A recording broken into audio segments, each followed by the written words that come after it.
Hi, my name is Susan Faust, and I'm the owner of 907 Tours.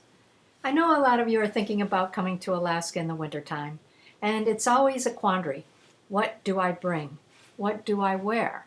Well, a lot of that depends on you and how you deal with the cold. For me, I have to wear a lot because I tend to be cold all the time.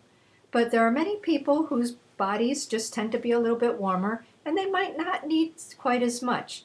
So I'm going to go through a little bit of a few items of clothing that I would wear. So I'm taking this to the extreme. The very first thing that I do when I get up in the morning and get dressed to go out for a long day outside, I wear my very first layer. It's the long john layer. These are a breathable fabric, and they feel good close to your skin. They're nice and soft so that when you're walking it feels really good next to your skin. I do prefer silk, but that's me. Some people don't like the feel of it, but I like the way it regulates with my body temperature. So that's the very first thing that I put on is a long john layer. Then I go to the socks.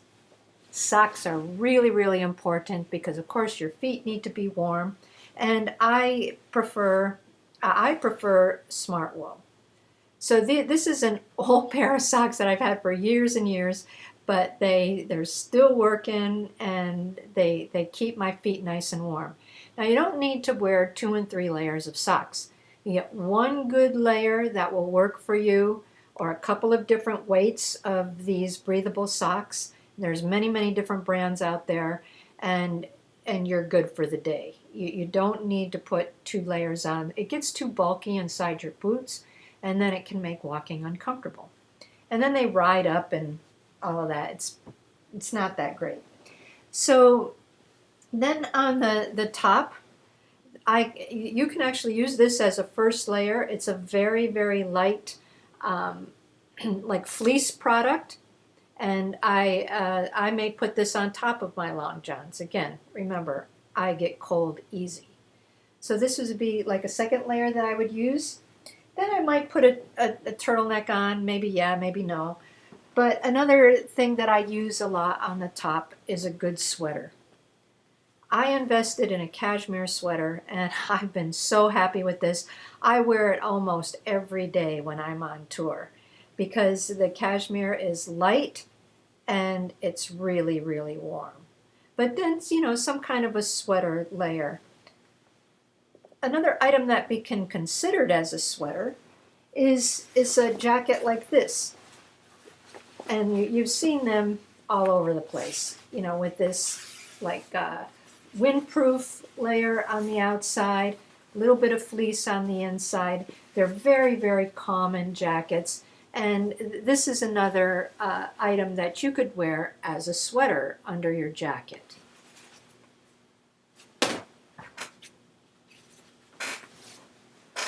For a little bit more protection, this is something that I wear a lot just as my last layer, to go out all day. This is what you would call a down sweater. A very light sweater. You can get them in sporting goods stores, and it really helps to keep you warm in a more moderate way.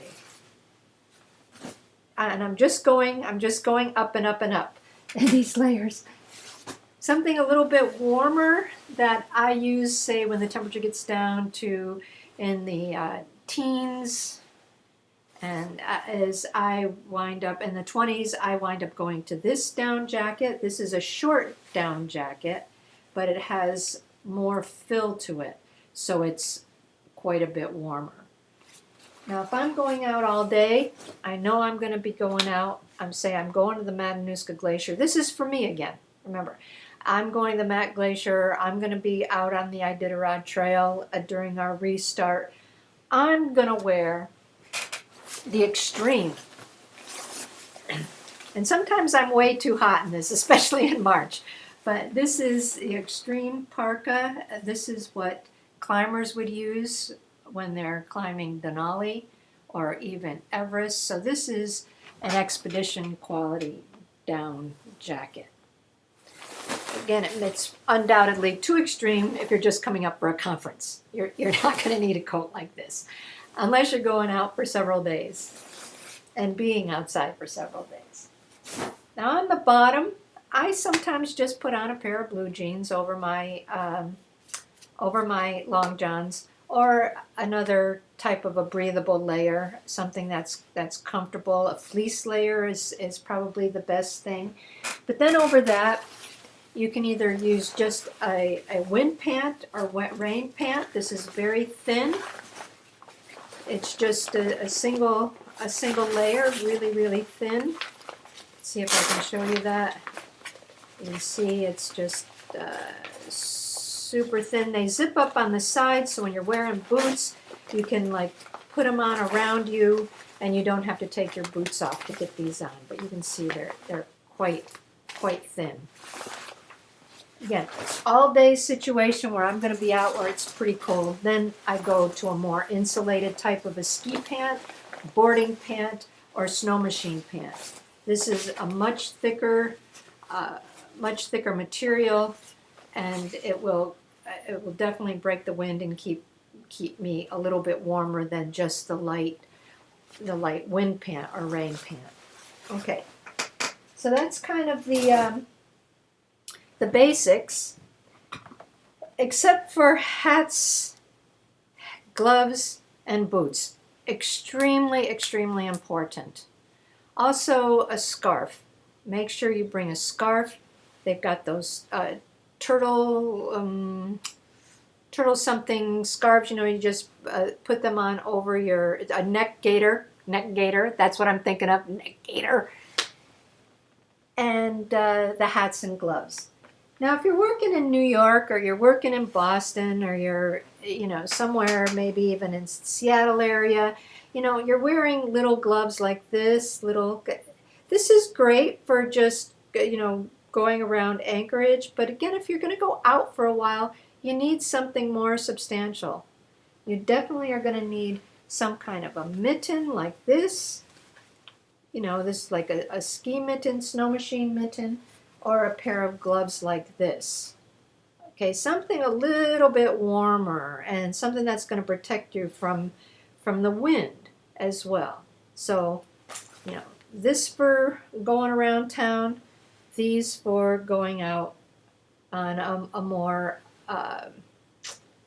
when you're out for a longer period of time, even on tour with us, going to the conservation center, when you're outside watching the animals, sometimes you get a little chilly. And that goes for the hats too. These little knit hats that are really popular, I mean, they're nice, they're cute, and then some of the fashion hats, nice, really cute. But believe me, when you're out in the wind, it's not enough. Your head's going to get cold, and that's where you lose most of your body heat, is through your head. So covering your head is extremely important. I recommend a really tight fleece hat, and there's some of those that are knit with a fleece on the inside.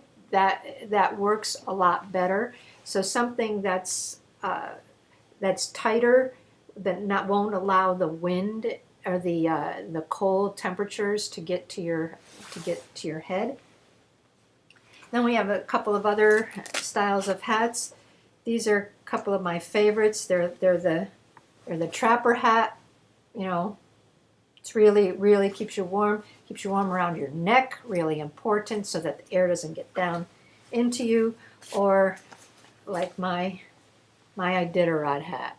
I have my profile picture on Facebook has me in this hat, and in that big blue coat too. So that's the head part. Now on your feet, of course, boots. The fashion boots are really nice, and they're great, and they're fine for, again, coming to a conference, walking around the streets of Anchorage. That's really cool. But really more important, if you're going to go out, is to wear something more substantial. These are my hiking boots that I wear a lot, summer and winter. They're They're insulated, so they keep me nice and warm. And especially going to the Matanuska Glacier. You're coming up with us, you need a boot at least like this. It could be lower cut.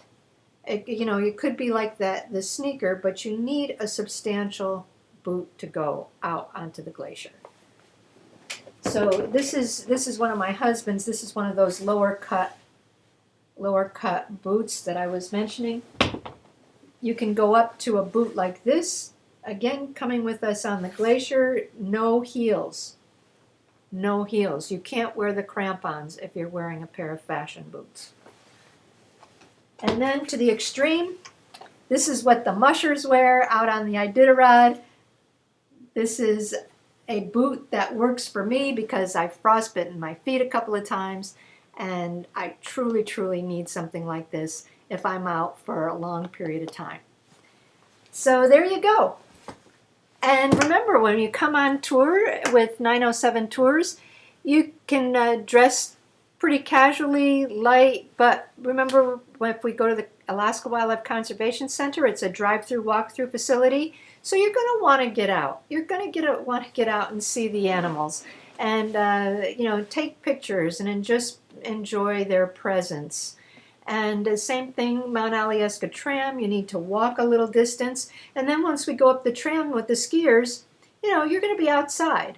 You're going to be at 2,300 feet. Can be windy, can be a little chilly, so you got to have some protection. And dog sledding, the same thing. You got to have that protection. So come on up to Alaska. Don't let Alaska's winters scare you, because it's really quite enjoyable, and we have a lot of activities, especially February and March, with the dog sled races. And our Iditarod Restart is always a lot of fun. And so just when you come, prepare, because up here you just never know what the weather's going to be doing. And that's why you're coming to Alaska, isn't it? To see what the real Alaska is like. And our weather is part of us. So dress correctly and dress warmly, and you'll have a wonderful experience visiting us in Alaska.